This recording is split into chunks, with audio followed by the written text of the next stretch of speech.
my goddess. Oh. What now? You completely missed it. What kind of powder are you using? It's not going to work on a modern set, my dear. We simply can't allow it. Here, try this. It's my special brand. Oh.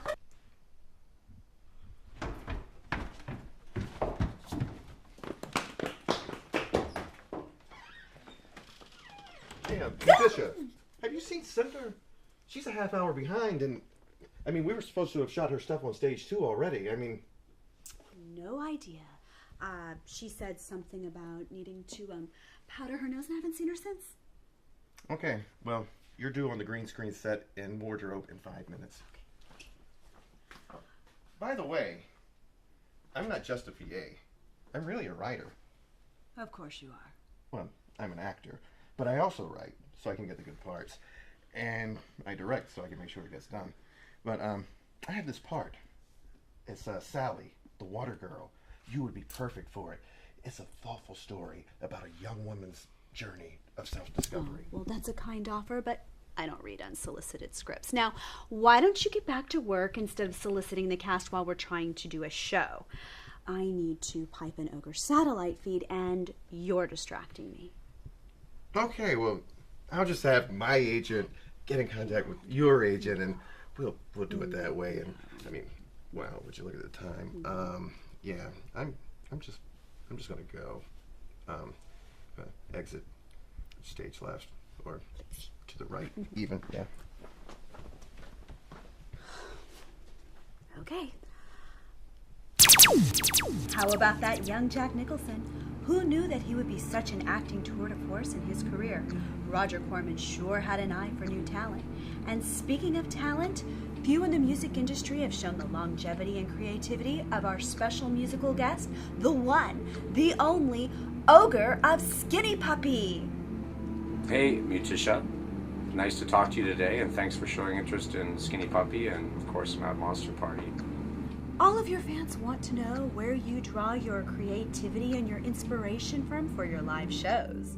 Well, Muticia, funnily enough, this show is dealing with mutations, and the mutations that will soon be arising from the Fukushima disaster. So we've taken a bit of a radioactive bent. Now, this goes back to my great familiarity with the radiation monsters from the 60s and 50s and things like that. And my favorite, most favorite of monsters, Godzilla, who is now no less than 3 doppelgangers in Japan right now, moving towards the west coast as we speak, invisibly. So a lot of what I do comes from both my own past, which was somewhat abusive, and my desire to kind of learn and go between the lines of the mainstream media and what's being obfuscated and hidden away from us. And these dangers are truly monstrous in a lot of ways, and have kind of inspired me, be it environmental or the treatment of non-human apes, animals, things like that, to environmental disasters that have been certainly building in momentum as the years have gone on for my 30-year career. So there's a vast amount of inspiration. I think the only time I didn't have any inspiration was when Clinton was in office, and that was when the band had taken a bit of a hiatus. But once Bush came back in, the doors were flooding again, and Pandora's box was open. So a lot of it comes from that, and also from my great love for monsters, makeup, and both the pathos and the sociopathic nature of these monsters. So I like to try and transform myself on stage and create a spectacle for our fans, which has grown and grown and grown over the years to what you see tonight. What has it been like watching Repo, the genetic opera, become such a cult hit over the years? Well, Repo has been a bit of serendipity for me. I was lucky enough to get the role of a face-stealing rapist, which when I heard, I originally jumped up and down and screamed at the chance to do. I'm very surprised that it has become the cult classic it has, and obviously very glad it has. I mean, I think Darren Bousman and Terence Zunich, who wrote the original, wrote the screenplay to Repo, and Terence Zunich, who wrote the original play for Repo, deserve a great amount of credit for the amount of kind of moxie they had in pulling it off and making it happen. And it was very ground roots in the sense that they took it around via theaters and did kind of a roadshow, much in the same way that we do this spectacle.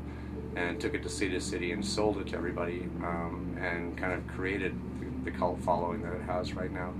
And a cult following, anything, only exists if you have a connection with your fans, and Repo certainly has that as well.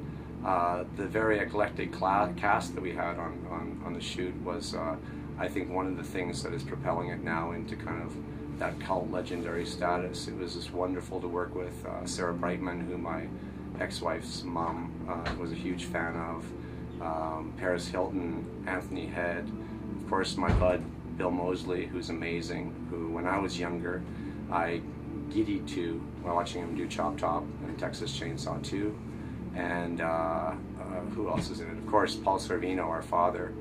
I never thought I would have a chance to work with someone of that caliber.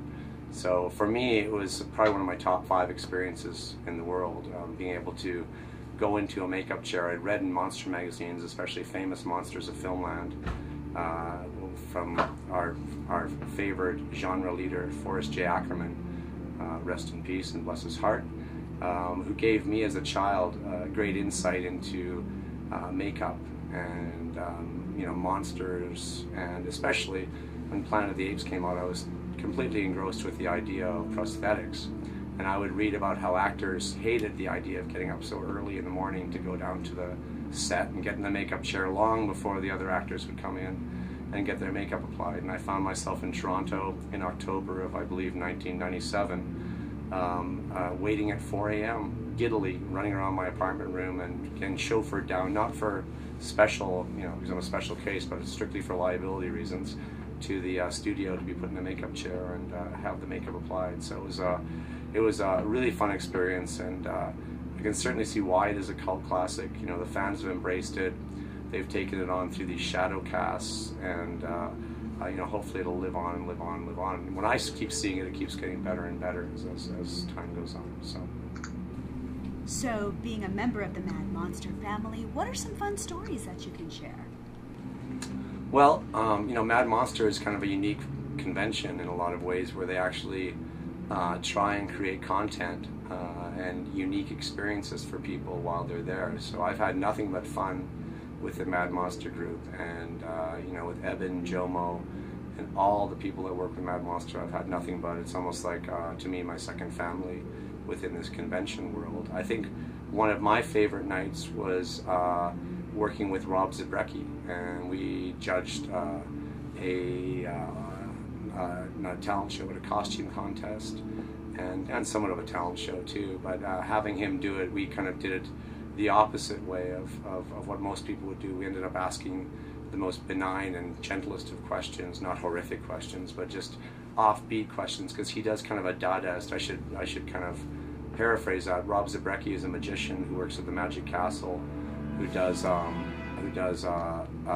now he does the seances at the Magic Castle. He's taken over from the 60 some odd year old gentleman who used to do the seances, and his magic show is based more on Dadaist aspects in art. So one of the things I loved was he came on, he brought a box with him, came into the audience, immediately went over to somebody in the front row, this woman, handed her the box and said, "Hold on to this box, don't do anything, just hold it, don't touch it, don't open it, just hold it." And he started doing his act, and varying times throughout the act, he'd say, "Are you still holding? Is it okay? Anything move? Okay, hold that box, don't open it." And at the end of the show, he just ran out, grabbed the box, and ran out with it, and that was it. So his show was amazing, and so I think what's great about Mad Monster is the caliber of artists that they get to come and entertain people. When I saw that show that night, the room was full. We also did a great panel on Forrest J. Ackerman, I think at Mad Monster once, which was a lot of fun to do with Jomo. So again, it's family, it's a good time, come to it. Thank you so much for your time. Remember, Muticia loves you, and I'll see you at the Mad Monster party. You bet, Muticia.